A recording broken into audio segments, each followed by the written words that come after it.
What if I told you that for 9 straight days a Russian convoy of 46 vehicles drove across one of the most heavily mined fields in eastern Ukraine, and not a single mine went off, and the only person who knew why this was happening was a 19-year-old Russian soldier sitting silently in the back of the third truck, a soldier whose name would not appear in any report until 3 months later, when Ukrainian intelligence finally understood what he had been doing every single night. It was the second week of February 2023. A thin layer of frost covered the eastern part of Donetsk, and the temperature during the early morning hours dropped below -18 degrees Celsius. The road that connected the small village of Novomykhailivka to the supply town of Marinka had been considered one of the deadliest stretches of land in the entire conflict zone for nearly 4 months. Ukrainian engineers had carefully placed thousands of anti-tank and anti-personnel mines across that area between October and December of the previous year. According to Ukrainian military records that surfaced later, the field contained approximately 3,200 mines, including pressure-activated devices, magnetic trigger mines, and a number of advanced delayed fuse explosives originally manufactured during the late Soviet era and later upgraded with imported electronic components for any military convoy attempting to cross that field. Without proper demining equipment, the chances of survival were considered by both Ukrainian and Russian engineering officers to be close to zero. And yet, on the morning of February 7th, a Russian convoy made up of 46 vehicles, including 6 fuel trucks, 12 armored personnel carriers, and several command and supply vehicles, crossed nearly the entire field without losing a single tire. According to a Russian field report obtained later by Ukrainian signal intelligence, the convoy commander, a 43-year-old major named Igor Volkov, described the road as, in his own words, surprisingly stable. He noted that the dirt road appeared compacted in unusual ways, with faint marks suggesting that someone, or something, had passed through there only hours earlier. He did not investigate further, because his orders were strict: reach Marinka before sunset, deliver the supplies, and return before midnight. He followed those orders for 9 days in a row. The Ukrainian observation post located on a hill 3 kilometers north of the field had been watching the convoy each morning since the very first crossing. The officer in charge of that post, a 31-year-old captain named Maria Kovalenko, later wrote in her report that during those 9 days she felt as if she were watching something that should not have been possible. She wrote that her instinct kept telling her that the field was no longer a minefield, but a passage, and she could not understand why. The mines had not been triggered. They had not been removed. According to thermal imaging conducted on the third night, no human or vehicle activity could be observed inside the area between sunset and dawn. The field appeared empty. The mines appeared intact. And yet every morning the Russian trucks continued to roll across. It was on the 7th night that something changed. A Ukrainian reconnaissance drone flying at extremely low altitude over the southern edge of the field captured a brief image that would later be reviewed dozens of times by analysts in Kiev. The image showed a single human figure, walking slowly along the convoy route, carrying what appeared to be a long, thin metal object in his right hand and a small tablet device in his left. The figure moved without any visible light source. He was alone. He stopped at irregular intervals. He bent down. He stood up. He continued walking.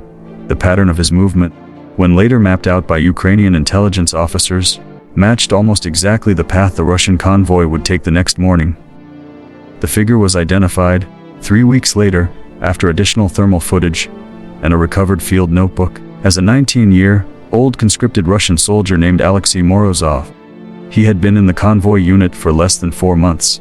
According to documents found later in an abandoned Russian command post, Aleksei had grown up in a small mining town near the Ural Mountains, where he had spent his childhood helping his grandfather work on old Soviet electronics and disarmed military component. His grandfather, who had served as a military engineer during the late 1970s, had taught Aleksei the basics of mine identification, fuse mechanisms, and pressure trigger physics. By the age of 14, the young man could identify a Soviet anti-tank mine by sound alone. When his unit was deployed to eastern Ukraine, Aleksei did not speak much. According to fellow Russian soldiers later interviewed by international observers, he was described as quiet, withdrawn, and oddly attentive to the ground beneath the trucks. During the first night of the convoy mission, while the rest of the unit slept inside their vehicles. Aleksei reportedly left the camp shortly after midnight. He returned at 4 in the morning, covered in mud, his hands trembling from the cold. He said nothing. He did this every single night for 9 consecutive nights. What Ukrainian intelligence eventually pieced together was both technical and emotional. Aleksei had been walking the convoy route alone, every night, mapping the location of every mine. He could detect using a small handheld device he had assembled himself from discarded parts found in a Russian field workshop. He had then carefully marked safe pathways using small pieces of dark cloth tied to weeds, almost invisible during daylight. He had also, in a few cases, gently rotated certain pressure trigger mines so that the convoy tires would press against the side rather than the top of the device, reducing the chance of activation. According to a later technical review by independent engineering experts, his improvised method was considered extremely risky and statistically unstable. But it had worked, repeatedly, for 9 straight days. The question that Ukrainian analysts kept asking, and that no one in Aleksei's unit could answer, was simple. Why was he doing it? A diary recovered later in a damaged Russian vehicle offered a partial explanation. In one of the entries, dated February 9th, Aleksei had written, in clear and careful Russian, that he did not believe the men in his convoy deserved what awaited them in that field. He wrote that most of them were boys from villages much like his own, drafted without preparation, riding into a place they did not understand. He wrote that he was not sure if what he was doing was right, but that he could not sleep knowing what would happen if he did nothing. He did not mention politics. He did not mention sides. He simply wrote, in the final line of that entry, that someone had to walk the road first. On the 10th morning, the convoy did not cross. According to Ukrainian observation logs, the trucks remained stationary at the staging area for nearly 6 hours. A change in command had taken place during the night, and a new officer had reportedly ordered a full demining sweep before the next crossing. The sweep team entered the field at approximately 10 in the morning. By 11:30, 3 of their members had been wounded, and the operation was halted. Aleksei was no longer in the convoy. According to Russian internal communications later intercepted, he had been quietly transferred to a logistical post far from the front line. With no public explanation given, his name appeared in only one further document, a brief medical evaluation conducted in late March, which described him as fit for service but emotionally distant. What happened in that minefield over those 9 days remains one of the most discussed and least understood incidents of the early phase of the conflict. Ukrainian intelligence officers, when asked about the case in interviews months later, generally avoided giving direct conclusions. Some described it as a quiet act of conscience, others described it as a logistical accident. A few suggested that Aleksei may have been protecting himself first, and the others second.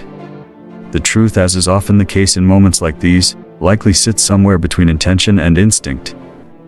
But the field itself told a different story. After Aleksei's transfer, the very first vehicle that attempted to cross the road on its own was lost within the first 800 meters.